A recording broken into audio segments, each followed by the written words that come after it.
Hello students, आज हम class 7 की एक्सरसाइज 4.1 करेंगे।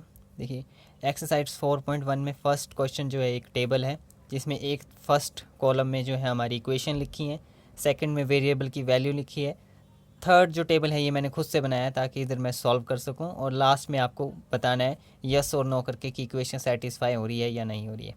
अब देखिए, ये इक्वेशन लिखी है फर्स्ट कॉलम में x+3 = 0 और वैल्यू दी है वेरिएबल की x की 3।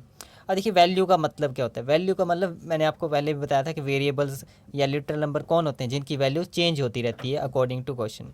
अब देखिए, इस क्वेश्चन में जो वैल्यू दी है हमें वो x बराबर है 3, यानी कि x की वैल्यू क्या है, 3 के बराबर है।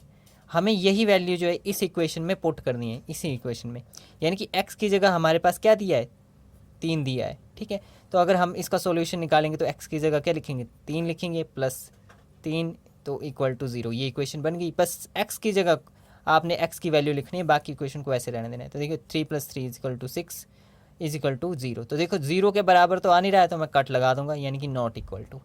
अब यानी कि 3 की वैल्यू अगर इस इक्वेशन में डालूँ तो मैं क्या समझ रहा हूँ कि दोनों तरफ एक जैसी वैल्यू नहीं आ रही है, यानी कि इस तरफ और इस तरफ, लेफ्ट हैंड साइड और राइट हैंड साइड। देखिए, लेफ्ट हैंड साइड में तो 6 आया, पर इस तरफ क्या लिखा था, 0 लिखा था, तो वो बराबर नहीं है। तो इस केस में क्या लिखेंगे हम, नो। तो equation is not satisfied, equation is not satisfy. अब x+3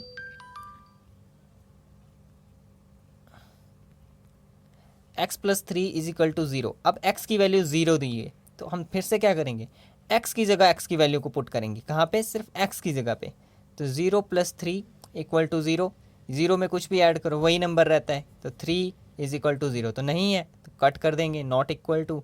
तो इस केस में भी नो, तो इक्वेशन इज़ नॉट सेटिस्फाइड। ठीक है, अब x+3 = 0। अब x की वैल्यू कितनी है, -3, यानी कि हमें x की जगह क्या लिखना है, -3 लिखना है। तो देखिए, -3 +3 ये वाला और इक्वल टू 0। अब आपको पता है माइनस प्लस माइनस माइनस होगा, और 3 में से 3 माइनस होंगे तो 0, यानी कि इंटीजर वाला समय ये कि प्लस और माइनस हमेशा क्या होते हैं, माइनस ही होते हैं, और 3 में से 3 जाएंगे तो आपको पता है 0 आएगा। ठीक है, तो 0 = 0। अब देखिए, दोनों तरफ 0 0 आ रहा है, यानी कि इक्वेशन सेटिस्फाइड, तो यस आएगा, इक्वेशन इज सेटिस्फाइड।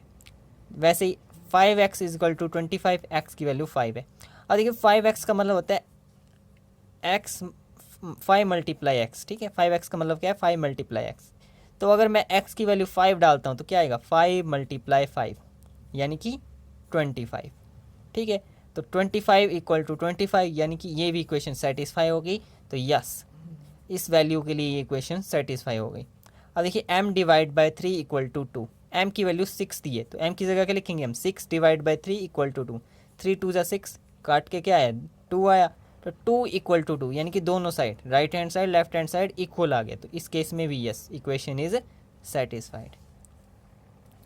अब देखिए, हम क्वेश्चन नंबर 2 पे चलेंगे, इसका ए पार्ट करेंगे। n+5 = 90। ठीक है, अब देखिए n+5 = 90, और ब्रैकेट में आपको n की वैल्यू दी हुई है। इसमें भी आपने ऊपर की तरह चेक करना है कि ये वैल्यू सेटिस्फाई हो रही है या नहीं हो रही है। तो n की जगह हम 1 लिखेंगे, 1 + 5 = 19, 6 = 19। तो देखिए, 6 होता है बराबर 19 के, कभी नहीं होता है, तो क्या आएगा, नॉट इक्वल टू। तो n = 1 is not solution of given equation. वैसे ही सेकंड पार्ट लेते हैं। अब देखिए, मैंने इसमें जो पार्ट लिए हैं वो बीच बीच में लिए हैं, सारे पार्ट नहीं लिए हैं। आप बुक में बाकी के पार्ट खुद से करने की कोशिश करो। देखिए, अगला पार्ट है 7n + 5 = 19, और n की वैल्यू दी है हमें n = 2। तो देखिए, n की जगह मैं 2 लिखूंगा, 7n का मतलब है 7 × n, तो n की जगह अगर 2 लिखूंगा तो 7 × 2 + 5, तो 14 + 5, इधर तो 19 है, तो देखिए 19 = 19 आ रहा है। इस केस में क्या हुआ, n = 2 is solution of given equation, यानी कि ये सोल्यूशन है, दोनों तरफ बराबर आ रहा है। अब नेक्स्ट देखते हैं, 4p - 3 = 13। अब इसमें p की वैल्यू क्या है, -4, क्या है, -4। तो देखिए, 4 ब्रैकेट में -4 -3 = 30। देखिए, 4 4 जगह नहीं होते हैं, 16, और माइनस के साथ कर रहे हैं तो माइनस का साइन, -3 = 13। देखिए, माइनस माइनस क्या होता है, प्लस होता है, और साइन किसका रहता है, बड़ी वाली डिजिट का, तो 16 का, तो क्या आएगा, -19। ठीक है, अब इसका एक शॉर्टकट मेथड भी है कि दोनों तरफ माइनस हुआ हो तो आप प्लस कर दें और उसके साथ माइनस लगा दें। क्यों, साइन चेक करने की ज़रूरत नहीं है कौन बड़ा है कौन छोटा, क्योंकि दोनों का ही माइनस है। अब देखिए ये इक्वल नहीं आया, इधर -19 आया, इधर 13 आया, तो p equal to -4 is not solution of given equation. Next question है क्वेश्चन नंबर 3, इसका A part. 5p + 2 is equal to 17। अब देखिए बुक में जो मेथड बताया उसमें उसने एरर मेथड यूज़ करने को बोला है, पर हम वो मेथड यूज़ नहीं करेंगे। मैं आपको एडवांस मेथड बता रहा हूँ जो आपको आगे की एक्सरसाइजेज में काम आएगा। वो जो मेथड है वो जो है बुक में बताया हुआ, वो जो आपका है मेथड वो कम यूज़ होता है, वो आपका एग्ज़ाम में नहीं आता है मेथड। तो हम ये वाला मेथड करेंगे जो एग्ज़ाम में आता है और आगे भी आएगा। देखिए इस मेथड में क्या करते हैं, हम p की वैल्यू को निकालते हैं। कैसे? p को अकेला करना। देखिए हमें p की वैल्यू पता करनी है कि p क्या होना चाहिए कि ये इक्वेशन दोनों तरफ बराबर आए। तो इसके लिए हमें p को अकेला करना पड़ेगा, यानी कि ये कौन सी साइड है, लेफ्ट हैंड साइड, तो यहाँ पे सिर्फ p ही बचना चाहिए।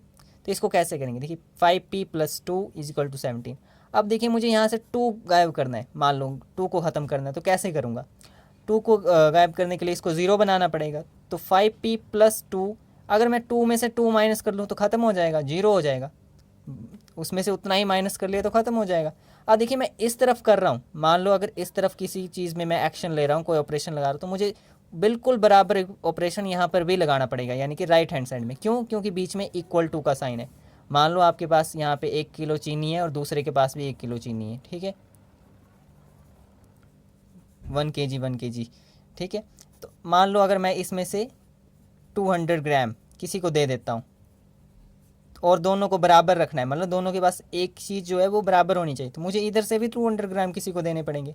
तभी क्या होगा, उनके पास 800 ग्राम और 800 ग्राम शुगर बचेगी, यानी कि हमें इक्वल क्वांटिटी रखने के लिए इक्वल अमाउंट ही माइनस करना पड़ता है। तो अगर मैं यहाँ से 2 को ख़त्म करने के लिए 2 माइनस कर रहा हूँ तो मुझे यहाँ से भी करना पड़ेगा। तो देखिए 2 से 2 कट जाएगा, 2 में से 2 गए 0, तो 5p बचा, और यहाँ पे कितना बचा 17 - 2 तो 15। वैसे ही अब 5p को मैंने p ही चाहिए, तो यानी कि मुझे पता है कि 5 के नीचे 5 हो तभी वो कट होता है, ठीक है। तो अगर मैं 5 को 5 से डिवाइड करूँगा, ठीक है, तो मुझे दूसरी तरफ भी 5 को 5 से डिवाइड करना पड़ेगा, सॉरी 15 को 5 से डिवाइड, यानी कि नीचे जो कर रहा हूँ मैं डिनोमिनेटर लगा रहा हूँ, मुझे इक्वली लगाना पड़ेगा दोनों तरफ। तो यहाँ से 5 से 5 कट जाएगा और इधर 5 3 ज़ा 15। अब देखिए यहाँ पे अकेला p बच गया और इधर कितना बचा, 17 का 3 बन गया। तो ये आपका वैल्यू आ गई, यानी कि p = 3। ये वैल्यू जो होगी, अगर आप 3 डालोगे इस इक्वेशन में तो आप देखोगे कि ये इक्वेशन बन जाएगी। देखिए 3 डाल के देखता हूँ मैं, 5 की जगह 3, सॉरी 5 × 3 + 2, p की जगह डाल दी मैंने, = 17। देखिए 5 3 ज़ा 15 + 2 = 17, तो 17 = 17, यानी कि आपका इक्वेशन बिल्कुल ठीक, p की वैल्यू 3 ही आएगी।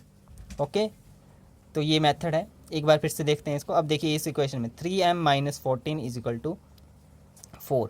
अब देखिए मुझे इधर 14 को गायब करना है, तो अब क्या करना पड़ेगा, माइनस का 14 तो है मुझे, तो हमें क्या चाहिए, इसका उल्टा प्लस का 14 चाहिए। यानी कि आपको पता है plus minus minus equal number हो और ऑपोजिट साइन हो तो कट के क्या आता है, इक्वल नंबर हो पर ऑपोजिट साइन हो तो कट के 0 ही आता है, मतलब 14 में से 14 माइनस हो गए, ठीक है। तो इस केस में क्या आएगा अब हमारा 3m। अब देखिए इधर 4 + 14 डाला था ना मैंने यहाँ पे, तो इधर भी मुझे +14 डालना पड़ेगा, तो क्या हो जाएगा 18। अब देखिए 3m है, यानी कि मुझे 3 गायब करना है, तो इक्वल वही डिनोमिनेटर लगाना पड़ेगा, 3 से 3 कट जाएगा और इधर भी 3 लगाना पड़ेगा, तो 3 6 ज़ा 18। तो m की वैल्यू हमारे पास कितनी आएगी, 6 आएगी। अब इसको चेक करते हैं हम, देखिए 3 × m की जगह 6 - 14 = 4। तो देखिए 3 6 ज़ा 18 - 14 = 4। अब देखिए 18 में से 14 माइनस करेंगे तो 4 ही आता है, यानी कि फिर से इक्वेशन क्या होगी हमारी, सेटिस्फाइड होगी। नेक्स्ट क्वेश्चन नंबर 4 के मैं सिर्फ इसमें 4 ही पार्ट डिस्कस करूँगा, आप अगले पार्ट खुद से करने की कोशिश करेंगे। देखिए फर्स्ट पार्ट है the sum of numbers x and y is 9, यानी कि आपको स्टेटमेंट दी हुई है, आपने उसकी सिंपल इक्वेशन बनानी है। द सम का मतलब होता है प्लस करना, of numbers x and y 4, sorry x and 4। तो देखिए x और 4 कोई नंबर है, उनका सम जो है 9 के बराबर है, तो x + 4 = 9, सिंपल ऐसे बन जाएगा। 2 सब्ट्रैक्टेड फ्रॉम y, यानी कि सब्ट्रैक्ट कर रहे हैं फ्रॉम y में से माइनस कर रहे हैं, और आंसर क्या आ रहा है इज़ 18, यानी कि y - 2 = 18। 10 times a is 70, times का मतलब होता है मल्टीप्लाई, यानी कि 10 टाइम्स, यानी कि 10 से मल्टीप्लाई करना, 10 multiply A is equal to 17।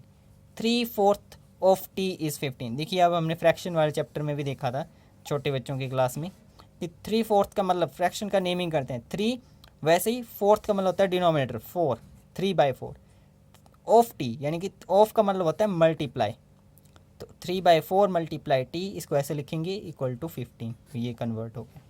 ठीक है, अब जो मैंने पार्ट छोड़े हैं बीच में से, आप उनको ट्राई कीजिए घर में अपनी बुक से और देखिए आपसे हो पाते हैं कि नहीं।